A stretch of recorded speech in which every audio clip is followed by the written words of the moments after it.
What matters the most? Bharat matters. जय Hind everyone, मेरा नाम है आदर्श गुप्ता और स्वागत है आपका भारत मैटर्स में। दोस्तों, यूक्रेन पे रशियन इन्वेजन के 1 साल बाद आज भी यूरोप इस जंग की चुनौतियों से गुजर रहा है। कई एक्सपर्ट्स की नज़र में बीता साल काफ़ी सिग्निफिकेंट था क्योंकि उसने एक नए दौर की तरफ यूरोप को ढकेल दिया। क्योंकि रशिया और यूक्रेन के बीच चल रहे इस कॉन्फ्लिक्ट की वजह से यूरोप में कई ड्रामेटिक चेंजेस देखने को मिले। एक तरफ जहां सालों से न्यूट्रल रहे कंट्रीज ने US led military alliance NATO को ज्वाइन किया, तो वहीं दूसरी तरफ रशियन इन्वेस्टमेंट और इन्फ्लुएंस से जुड़े हुए यूके ने रातों रात रशियन ओलिगार्क्स के एसेट्स को फ्रीज कर उन्हें एविक्शन का नोटिस दे दिया।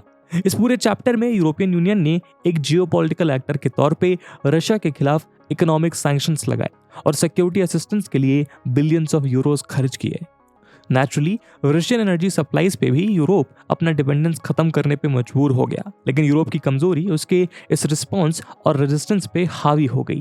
पिछले महीने फ्रांस के प्रेसिडेंट इमानुएल मैक्रों के बीजिंग विजिट को देख यह अंदाजा लगाया जा सकता है कि यूरोप इस वॉर को खत्म करने के लिए कितना डेस्परेट बन चुका है। ऐसा इसलिए क्योंकि अब उसके लिए इसके कंसिक्वेंसेस को हैंडल करना मुश्किल हो रहा है। शी जिनपिंग के लिए मैक्रों को सीधा मैसेज ये था कि फ्रांस यूएस पे डिपेंडेंट नहीं है और उसे इससे कोई फर्क नहीं पड़ता कि ताइवान में चाइना क्या कर रहा है। फ्रांस सिर्फ इतना चाहता है कि चाइना रशिया को सपोर्ट करना बंद कर दे। लेकिन ये बस फ्रांस का इशू नहीं है, इससे यूरोप के ग्रोइंग वीकनेस और डिसयूनिटी का भी पता चलता है।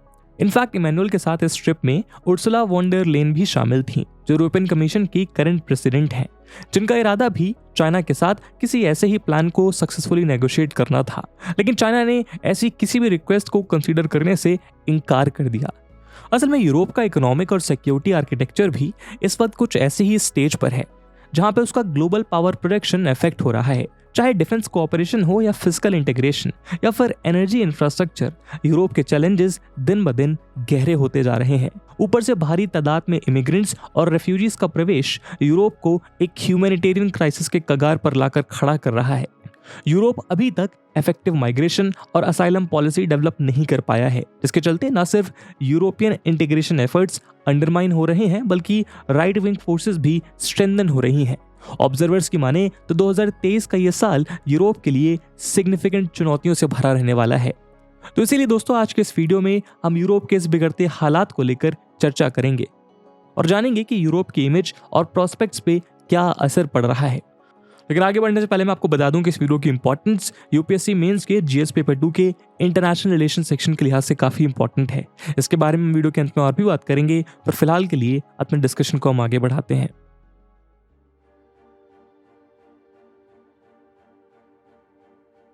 दोस्तों, किसी भी देश या रीजन के लिए उसका सबसे बड़ा सहारा होता है उसकी इकोनॉमी। अगर इकोनॉमी हेल्दी हो तो उसके इश्यूज अपने आप एड्रेस हो जाते हैं, एटलीस्ट कुछ हद तक। लेकिन रशिया यूक्रेन वॉर का इम्पैक्ट इतना सीवियर रहा है कि उसने यूरोप जैसे मेजर इकोनॉमी पे भी सवाल खड़े कर दिए हैं। इंटरनेशनल मॉनेटरी फंड के एस्टिमेट के मुताबिक 2023 एक टफ ईयर होने वाला है, क्योंकि यूरोप, यूएसए और चाइना जैसे global growth engines weakening activity experience कर रहे हैं। एडवांस यूरोपियन इकोनॉमीज में इकोनॉमिक ग्रोथ 2022 में 3.6% से इस साल 0.7% तक ड्रॉप हो सकती है। इनफैक्ट मिड 2022 में कई analyst energy storages, price hikes और इंक्रीज अनसर्टेनिटी के चलते यूरोपियन इकोनॉमिक कोलैप्स को प्रेडिक्ट कर चुके हैं। हालांकि इस दौरान बीच में कुछ रिकवरी के साइंस भी नजर आए हैं, लेकिन वो यूरोप की बिगड़ती स्थिति को संभालने के लिए काफी नहीं थे। उदाहरण के तौर पर यूरोपियन कमीशन के एस्टिमेट्स के मुताबिक 2022 में इकोनॉमिक ग्रोथ 3% तक एक्सीड हुई। अनएम्प्लॉयमेंट मात्र 6.6% है, जिसे ओवर द कोर्स काफी लो माना गया। साथ ही इंडस्ट्रियल प्रोडक्शन उतना नहीं गिरा है जितना अंदाजा लगाया जा रहा था। इसके अलावा रिन्यूएबल और ऑल्टरनेटिव सोर्सेज के थ्रू अपनी एनर्जी सोर्सेज को डाइवर्सिफाई कर यूरोप अपने एनर्जी क्राइसिस से कुछ हद तक उभर पाया है। दरअसल यूरोप अपने नेचुरल गैस स्टॉक को पिछले साल दिसंबर तक इंक्रीज कर पाया था और इस अनएक्सपेक्टेड बूस्ट के चलते ही वो एक लॉन्ग विंटर सरवाइव कर पाया। लेकिन इन सब स्मॉल रिकवरी साइंस के बावजूद आज यूरोप में गैस प्राइसेस इतने हाई हैं कि कंज्यूमर्स को यूटिलिटी बिल्स तक चुकाने के लिए परेशान होना पड़ रहा है। बिना रशियन एनर्जी सप्लाईज के कुछ यूरोपियन कंट्रीज एक टेक्निकल रिसेशन का शिकार बन सकते हैं और इन्फ्लेशन बढ़ने के चांसेस अभी भी बरकरार हैं। द इकोनॉमिस्ट की एक रिपोर्ट के मुताबिक पिछले साल गैस प्राइसेस उनके लॉन्ग रन एवरेज से 6 गुना ज्यादा थे। 22 नवंबर को रशिया ने थ्रेटन किया कि वो यूरोप तक जाने वाली लास्ट ऑपरेशनल पाइपलाइन को भी ब्लॉक कर देगा। और जैसा कि हम सभी जानते हैं कि रशिया यूक्रेन वॉर के चलते फाइनेंशियल वल्नरेबिलिटीज भी पैदा हुई। एनर्जी इन्फ्लेशन पूरे यूरोपियन इकोनॉमी में आग की तरह फैल गया है, जिसका direct impact European central bank यानी ECB पे पड़ा है। एनर्जी प्राइस राइज के साथ साथ कंज्यूमर प्राइसेस भी बढ़ने लगे और पिछले साल अक्टूबर में ये अपने पीक 10.6% पे पहुंच गए। इसके चलते ECB को प्राइस कंट्रोल के लिए लगातार अपने रेट्स बढ़ाने पड़े। वैसे तो बीते कुछ महीनों तक इन्फ्लेशन डिक्लाइन करता रहा, लेकिन EU के स्टैटिस्टिक्स एजेंसी के मुताबिक इस साल अप्रैल में एनुअल इन्फ्लेशन फिर से 7% तक पहुंच गया। मार्च में कंज्यूमर प्राइसेस 6.9% क्रॉस करने लगे, जिसके चलते यूरोपियन सेंट्रल बैंक ECB को फिर से अपने इंटरेस्ट रेट्स हाइक करने पड़े। कई एक्सपर्ट्स का कहना है कि अगर ऐसा ही चलता रहा तो ये यूरोजोन के वीक मेंबर्स को और भी डिस्टेबलाइज कर सकता है। इस वॉर ने यूरोपियन बिजनेस मॉडल के वल्नरेबिलिटी को भी एक्सपोज कर दिया है। यूरोप के कई इंडस्ट्रियल फर्म्स, खासकर जर्मन फर्म्स, उनके एनर्जी इनपुट्स के लिए रशिया पर डिपेंडेंट रहे हैं। रशिया के साथ बिगड़ते रिश्ते और चाइना और वेस्ट के बीच इंक्रीजिंग रिफ्ट यूरोप के कंसर्न्स को और भी एम्पलीफाई कर रहे हैं। ऊपर से अमेरिका का इकोनॉमिक नेशनलिज्म भी इस कंसर्न की एक वजह है। जहां वो बाहर से तो यूरोप की कंडीशन के लिए कंसर्न नजर आ रहा है, लेकिन असल में उसका ऑब्जेक्टिव सिर्फ और सिर्फ अपने इकोनॉमिक इंटरेस्ट को फुलफिल करना है। फॉर एग्जाम्पल, पिछले साल प्रेसिडेंट जो बाइडेन के इन्फ्लेशन रिडक्शन एक्ट के तहत एनर्जी, मैन्युफैक्चरिंग, ट्रांसपोर्ट और मेक इन अमेरिका प्रोविजंस के लिए $400 बिलियन अनाउंस किया। इसके चलते कई यूरोपियन कंपनीज इन सब्सिडीज में दिलचस्पी दिखाने लगी। नॉर्थवोल्ट नाम के एक स्वीडिश बैटरी स्टार्टअप ने कहा कि वो अमेरिका में अपने प्रोडक्शन को एक्सपैंड करना चाहती है। Similarly Spanish energy company Iberdrola EU में जितना इन्वेस्ट कर रही है उससे 2 गुना अब वो अमेरिका में इन्वेस्ट कर रही है। कई एक्सपर्ट्स का मानना है कि इस एक्सपेंसिव एनर्जी और अमेरिकन सब्सिडीज का कॉम्बिनेशन यूरोप में मास डी इंडस्ट्रियलाइजेशन का कारण बन सकता है। BASF नाम के एक जर्मन केमिकल्स जायंट ने हाल ही में अनाउंस किया कि वो अपने यूरोपियन ऑपरेशंस परमानेंटली श्रिंक करना चाहते हैं। यही कारण है कि एक्सपर्ट्स आज इन इन्वेस्टमेंट लॉसेस के चलते यूरोप के डिक्लाइनिंग इकोनॉमिक कंडीशन को और भी एग्रीवेट होने की अटकलें लगा रहे हैं। साथ ही यूरोप में हो रहे इस डी इंडस्ट्रियलाइजेशन और इन्वेस्टमेंट लॉस के चलते कई एक्सपर्ट्स एक नए euro US economic stand of की भी आशंका जता रहे हैं।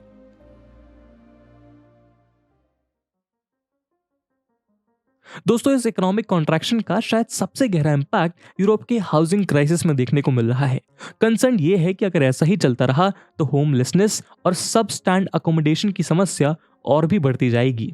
यूरोफाउंड की एक रिपोर्ट की माने तो यूरोप के प्राइवेट मार्केट के रेंटर्स पर्टिकुलरली इनसिक्योर हैं। उनमें लगभग 46% का कहना है कि अगले 3 महीने में शायद उनको अपना अकोमोडेशन छोड़ना पड़े, क्योंकि वो उसे अफोर्ड करने में भी नाकामयाब हो रहे हैं। लेकिन ये प्रॉब्लम सिर्फ प्राइवेट रेंटर्स तक सीमित नहीं है। वेरिएबल रेट मॉर्गेज होल्ड करने वाले होम ओनर को भी रैपिडली इंक्रीजिंग इंटरेस्ट रेट से डील करना पड़ रहा है। दोस्तों, वेरिएबल रेट मॉर्गेजेस एक टाइप के होम लोन को कहा जाता है, जहां लोन पर लगने वाले इंटरेस्ट रेट फिक्स होने की बजाय वेरिएबल यानी चेंज होते रहते हैं। यानी लोन की पूरी टर्म साइकिल में अपना मॉर्गेज सिचुएशन के हिसाब से चेंज होता रहता है। इस वेरिएबल रेट मॉर्गेज सिचुएशन का एक एग्जांपल हमें पोलैंड में देखने को मिल रहा है, जहां पेमेंट प्रॉब्लम से जूझ रहे मॉर्गेज होल्डर्स के लिए बना बोरोवर सपोर्ट फंड अभी काफी डिमांड में है। दरअसल वेरिएबल रेट मॉर्गेज सिचुएशन में फंसे लोगों के बढ़ते नंबर्स को देखते हुए पोलैंड ने एक स्पेशल फंड बनाया ताकि लोन होल्डर्स को बैंकरप्सी यानी दिवालियापन से बचाया जा सके। साथ ही बिना मॉर्गेज वाले होमओनर्स के लिए भी यूटिलिटी बिल्स रिलेटेड कॉस्ट को पूरा करना मुश्किल हो रहा है। इसके अलावा कई ऐसे ओनर्स भी हैं जो पॉवर्टी रिस्क फेस कर रहे हैं। फॉर एग्जाम्पल, चेक रिपब्लिक में इनकी संख्या 8% और एस्टोनिया में 24% रजिस्टर की गई है। वैसे तो कुछ कंट्रीज में होमलेसनेस डिक्रीज हुई है, लेकिन ऐसे कंट्रीज के नंबर कहीं ज्यादा हैं जहां पे ये प्रॉब्लम लगातार सीवियर होती जा रही है। दोस्तों, सब्सिडी से लेकर इन्वेस्टमेंट लॉस तक अमेरिका और यूरोप में चल रहे अंडर द वाटर इश्यूज का एक पहलू डिफेंस के साथ भी जुड़ा हुआ है। ऐसा इसलिए क्योंकि यूक्रेन के लिए अमेरिका का फाइनेंशियल और मिलिट्री सपोर्ट यूरोप से कहीं ज्यादा रहा है। ऊपर से क्योंकि एशियन फ्रंट पर चाइना को काउंटर करने के लिए अमेरिका को अपनी सिक्योरिटी बूस्ट करनी पड़ रही है, और EU की अमेरिकन डिफेंस डिपेंडेंस ने भी USA के सभी फ्रंट्स पर पावर बैलेंस के टास्क को मुश्किल बना दिया है। इसका एक कारण यह भी है कि नेटो के ज्यादातर यूरोपियन मेंबर्स डिफेंस के ऊपर 2% ऑफ जीडीपी टारगेट को स्पेंड करने में नाकामयाब रहे हैं। इनफैक्ट उन्होंने रशियन एग्रेशन को भी अंडर एस्टिमेट किया था। वैसे तो इस जंग ने अमेरिका और यूरोप को एक फ्रंट पे यूनाइट किया, लेकिन एक लॉन्ग कॉन्फ्लिक्ट और इकोनॉमिक सैंक्शंस के चलते उनमें डिफरेंसेस अब शार्प होते नजर आ रहे हैं। दरअसल यूरोपियन सिक्योरिटी में यूरोपियन यूनियन के मार्जिनल रोल को कई रीजन से एक्सप्लेन किया जा सकता है।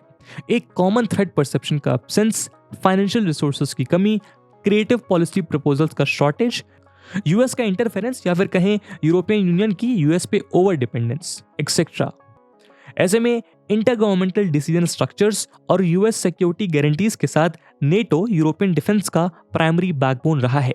2014 में रशिया द्वारा क्राइमिया का एनेक्सेशन और पिछले साल यूक्रेन पे इन्वेजन ने यूरोप को उसके मिलिट्री को मॉडर्नाइज करने और इक्विपमेंट के इंटर ऑपरेबिलिटी को इंश्योर करने और एक strong defence industrial base establish करने का मौका प्रोवाइड किया। लेकिन जॉइंट डिफेंस प्रोक्योरमेंट को हासिल करना अक्सर काफी मुश्किल और टाइम कंज्यूमिंग होता है।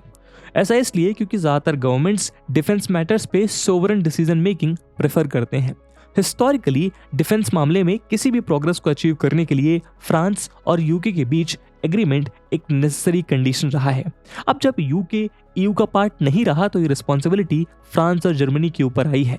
लेकिन यूरोप के रीआर्ममेंट को शेप करने के मामले में फ्रांस और जर्मनी कई इश्यूज पे डिसएग्री करते हैं। फ्रांस जर्मनी पे यह आरोप लगा रहा है कि ईयू डिफेंस इंडस्ट्रियल बेस को डेवलप करने के लिए जर्मनी कोई दिलचस्पी नहीं दिखा रहा। यही नहीं, यूएस मेड इक्विपमेंट पे जर्मनी के एक्स्ट्रा डिफेंस बजट स्पेंड करने के डिसीजन को लेकर भी फ्रांस में नाराजगी है। जर्मनी ने जब European sky shield initiative launch किया तो फ्रांस की कंप्लेन थी कि ये डिसीजन उसे इन्वॉल्व किए बगैर लिया गया। ये इनिशिएटिव यूरोपियंस को जॉइंटली एयर और मिसाइल डिफेंस सिस्टम्स एक्वायर करने के लिए डिजाइन किया गया है। यूरोपियन ऑप्शंस के बजाय जर्मनी द्वारा इसे इजरायली और यूएस सिस्टम की मदद से डेवलप करने के प्लान को लेकर भी फ्रांस जर्मनी से खफा है। उधर जर्मनी का मानना है कि फ्रांस बाय यूरोपियन का नारा इसलिए लगा रहा है क्योंकि वो नए फाइनेंशियल रिसोर्सेज से अपने डिफेंस फर्म्स को बूस्ट करना चाहता है।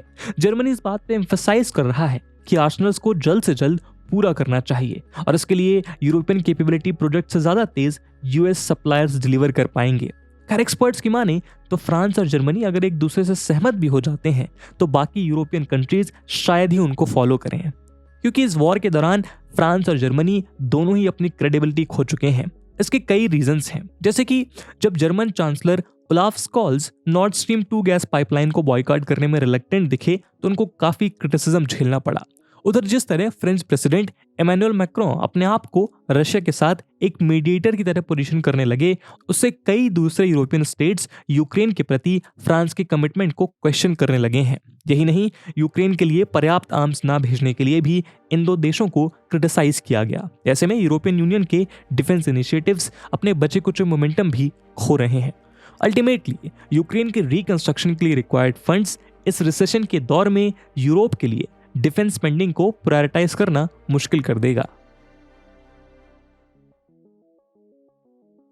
दोस्तों सिर्फ डिफेंस ही नहीं बल्कि पॉलिटिकली भी यूरोपियन कंट्रीज के बीच डिसयूनिटी बढ़ती जा रही है, जहां पुराने जियोपॉलिटिकल डिवीजन्स फिर से देखने को मिल रहे हैं। इस ऑनगोइंग वॉर को लेकर यूरोप के ईस्ट और वेस्ट में डिसएग्रीमेंट इंटेंसिफाई होता आया है। यूक्रेन के वेस्टर्न बॉर्डर के करीब बाल्टिक कंट्रीज और पोलैंड रशिया के खिलाफ सैंक्शंस और यूक्रेन के लिए मिलिट्री सपोर्ट को कंटिन्यू करने की बात कर रहे हैं। वहीं फ्रांस, जर्मनी और इटली जैसे वेस्टर्न यूरोपियन स्टेट्स रशिया के साथ एक कॉम्प्रोमाइज की बात कर रहे हैं। एनर्जी और इकोनॉमिक क्राइसिस डीपन होने के साथ साथ फ्रंटलाइन से दूर यूरोपियन कंट्रीज सेटलमेंट की तरफ झुकते हुए नजर आ रहे हैं। इसका एक एग्जाम्पल है पिछले महीने फ्रेंच प्रेसिडेंट इमैनुअल मैक्रों का चाइना विजिट, जहां एक इंटरव्यू में उनके कुछ कंट्रोवर्शियल रिमार्क्स जल्द ही चर्चा का विषय बन गए, जहां उन्होंने कहा कि यूरोप को यूएस पे अपनी डिपेंडेंसी को कम करना होगा और ताइवान में यूएस और चाइना के कन्फ्रंट्रेशन से दूर रहना होगा। इमैनुअल के इन कमेंट्स को एक्सपर्ट एक कम्युनिकेशन फेलियर की तरह देख रहे हैं, जो यूरोप के डिसयूनिटी को और भी हाईलाइट करता है। यूरोपियन पार्लियामेंट की largest party centre right European people's party के हेड मैनफ्रेड वेबर ने इमैनुअल के इन कमेंट्स को एक डिजास्टर कहा, जो चाइना के प्रति यूरोप के एक कॉमन स्ट्रेटेजिक प्लान के फेलियर को दर्शाता है।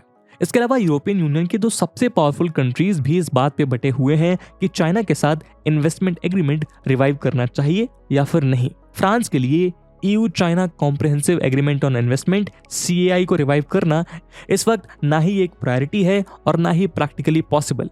वहीं जर्मन चांसलर ओलाफ स्कॉल्स इस एग्रीमेंट को रीएक्टिवेट करना चाहते हैं। 2020 में अनाउंस किया गया CAI जल्द ही डिस्प्यूट का शिकार बन गया था, जब चाइना के ह्यूमन राइट्स वायलेशन को क्रिटिसाइज करने के बदले बीजिंग ने यूरोपियन पार्लियामेंट के कई मेंबर्स पे सैंक्शंस लगा दिए थे। खैर, लैक ऑफ पॉलिटिकल यूनिटी के साथ साथ यूरोप में फार राइट पार्टीज का रिवाइवल उसे और भी पोलराइज कर चुका है। दोस्तों, फार राइट पार्टीज यूरोप की कुछ ऐसी पार्टीज को कहा जाता है जो ग्लोबलाइजेशन और इमिग्रेशन का अपोज करने के साथ साथ मल्टी कल्चरलिज्म को क्रिटिसाइज करने जैसे कॉमन आइडियाज को शेयर करते हैं। और पिछले कुछ सालों में इस तरह की आइडियोलॉजी को रखने वाली पार्टीज के पोलराइजेशन के पीछे शायद सबसे बड़ी वजह यूरोप में माइग्रेंट और रिफ्यूजी प्रॉब्लम को माना जा रहा है। दोस्तों, यूक्रेन में चल रहे वॉर का सेकेंडरी इंपैक्ट सबसे ज्यादा यूरोप में ही देखा गया। ज्योग्राफिकली फ्रंटलाइंस के करीब होने के कारण इस वक्त ये कॉन्टिनेंट एक सीरियस ह्यूमैनिटेरियन क्राइसिस से गुजर रहा है। इस वॉर के चलते वर्ल्ड वॉर सेकंड के बाद शायद सबसे बड़ा ह्यूमैनिटेरियन डिस्प्लेसमेंट देखा गया, जहां मिलियंस ऑफ यूक्रेनियंस अपने घरों को छोड़कर यूरोप के शहरों में आकर बसने लगे। यूरोपियन यूनियन ने कई इंस्ट्रूमेंट जैसे humanitarian aid, emergency civil protection और इमीडिएट प्रोटेक्शन ग्रांट करने के थ्रू इस क्राइसिस को एड्रेस करने की कोशिश की, लेकिन क्योंकि ये वॉर अभी भी चल रहा है, इसीलिए इस क्राइसिस के सीवियर होने के चांसेस दिन ब दिन बढ़ते जा रहे हैं। हाल ही में यूरोप की ओर रवाना हुए 55 माइग्रेंट्स लीबियन कोस्ट से कुछ ही दूर पर नाव पलटने से डूब गए। उसके 2 दिन बाद लैम्पेडूसा नाम के इटालियन आइलैंड के पास 33 लोग डूबकर मर गए। इससे पहले ट्रिपोली बीच पे कई दर्जन बॉडीज के सरफेस होने की रिपोर्ट्स भी आईं। इन ट्रैजिक एपिसोड से आप अंदाजा लगा सकते हैं कि यूरोप की हालत कितनी सीरियस है। इंटरनेशनल ऑर्गेनाइजेशन फॉर माइग्रेशन के मुताबिक इस साल मई तक ऑलरेडी 661 माइग्रेंट्स की ड्राउनिंग से मौत हो चुकी है। इनफैक्ट 2014 से 20,000 माइग्रेंट्स की जान जा चुकी है। राइजिंग डेथ टोल का मतलब है माइग्रेंट्स का इन्फ्लक्स भी बढ़ रहा है। 2016 से जब रेफ्यूजी क्राइसिस स्टार्ट हुई, तब से लैंड या सी रूट से यूरोप में इलीगल एंटिटीज पिछले साल तक 64% राइज कर चुके थे। साथ ही फॉर्मल असाइलम रिक्वेस्ट 50% तक इंक्रीज हो गए। हालांकि इन फिगर्स में वो हजारों यूक्रेनियन शामिल नहीं हैं जो रशियन इन्वेजन से भागते हुए यूरोपियन यूनियन के टेम्परेरी प्रोटेक्शन में हैं। EU के लिए ये एक बड़ी दुविधा है। एक तरफ वो नहीं चाहता कि माइग्रेंट्स और रेफ्यूजीज का उस पर बोझ बढ़ता रहे, और दूसरी तरफ वो ये भी नहीं तय कर पा रहा कि उनको कैसे रोका जाए या उनको कैसे अपने बॉर्डर्स में सेटल करवाया जाए। ऐसे में यूरोप के राइट विंग पॉपुलिस्ट फोर्सेस अपने एंटी माइग्रेंट रियोटिक को और भी स्ट्रॉन्ग कर रहे हैं। इटालियन प्राइम मिनिस्टर मेलोनी ने डिंगीज या रेस्क्यू बोट्स का इटालियन शोर्स तक आना मुश्किल कर दिया है। In fact radical right wing ideology को अपहोल्ड करने वाले Hungarian prime minister Viktor Orban ने तो माइग्रेशन को एक पॉइजन की तरह डिस्क्राइब किया, जबकि डेनमार्क ने न सिर्फ रेफ्यूजीज के लिए अपने दरवाजे बंद कर लिए, बल्कि वहां मौजूद रेफ्यूजीज को डिपोर्ट करने की भी कोशिश कर रहा है, बावजूद इसके कि ज्यादा रेफ्यूजीज सीरिया से हैं और वहां लौटना अभी भी सेफ नहीं है। उधर सूडान में चल रहे कॉन्फ्लिक्ट के चलते रेफ्यूजी इन्फ्लक्स और भी बढ़ रहा है।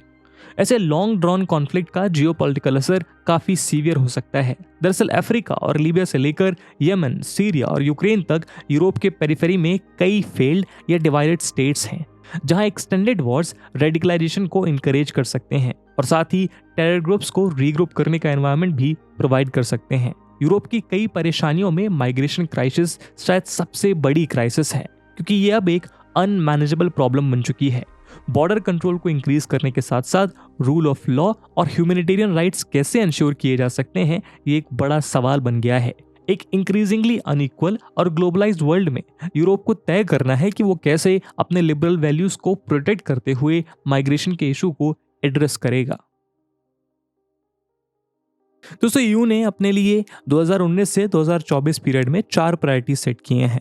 सिटीजन्स के प्रोटेक्शन और फ्रीडम को इंश्योर करना, एक स्ट्रॉन्ग इकोनॉमी डेवलप करना, यूरोप में सस्टेनेबिलिटी को प्रमोट करना और यूरोपियन वैल्यूज और इंटरेस्ट को ग्लोबली अपहोल्ड करना। वैसे तो ये शॉर्ट टर्म प्रायोरिटीज हैं, लेकिन इनमें यूरोप के लॉन्ग टर्म गोल्स झलकते हैं। इस वक्त वो इस चेंजिंग जियोपॉलिटिकल ऑर्डर में कई सवालों का सामना कर रहा है, लेकिन सारे सवालों के जवाबों में एक कॉमन कंपोनेंट होना जरूरी है जो यूरोप में अभी मिसिंग है, और वो है यूरोपियन यूनिटी। क्योंकि यूरोप अपनी संरचना से ही एक ऐसा समूह रहा है जो एक दूसरे के इंटरडिपेंडेंस के कारण ही वर्ल्ड वॉर सेकंड के बाद खुद को इंटैक्ट रख पाया है। ऐसे में एनर्जी रिक्वायरमेंट से लेकर डिफेंस नीड्स तक और माइग्रेशन से लेकर रेफ्यूजी क्राइसिस तक सभी समस्याओं को यूरोप एक साथ एड्रेस करना चाह रहा है। साथ ही यूरोप को अपने लॉन्ग टर्म विजन में अपनी ओवर अमेरिकन डिपेंडेंस के ऑल्टरनेटिव ऑप्शंस भी खोजने होंगे। इसके लिए वो एशिया का रुख कर सकता है, जो उसने ऑलरेडी स्टार्ट कर दिया है, जहां आज दुनिया के 3 सबसे मजबूत पावर हाउसेस रशिया, चाइना और इंडिया मौजूद हैं। लेकिन ये देखना दिलचस्प होगा कि कैसे यूरोपियन कंट्रीज अपने इंडिविजुअल इंटरेस्ट से पार पाकर यूरोपियन यूनियन की यूनिटी के बारे में सोचते हैं, या फिर बढ़ते वक्त के साथ यूरोपियन यूनियन की रेलेवेंस खत्म हो जाएगी और यूरोपियन कंट्रीज अपने इंडिविजुअल इंटरेस्ट पे ज़्यादा फोकस होंगे। इस मुद्दे पे आपका क्या ओपिनियन है, कमेंट सेक्शन में जरूर बताइएगा। और जैसा हमने वीडियो के पहले भाग में बताया कि इस वीडियो की इंपॉर्टेंस यूपीएससी मेंस के लिहाज से काफ़ी ज़्यादा है, और उसी इंपॉर्टेंस को देखते हुए एक सवाल हम आपके लिए छोड़कर जा रहे हैं। इसको आपको कमेंट सेक्शन में आंसर करना है। And the question is, discuss the ways in which Europe can improve it's economic and security architecture. And with this question my friends, that's it for the video. I hope आपको ये video पसंद आई होगी, और अगर पसंद आई है तो अपने दोस्तों के साथ शेयर करना मत भूलिएगा। हम मिलते हैं अगले वीडियो में, तब तक के लिए जय हिंद, जय भारत।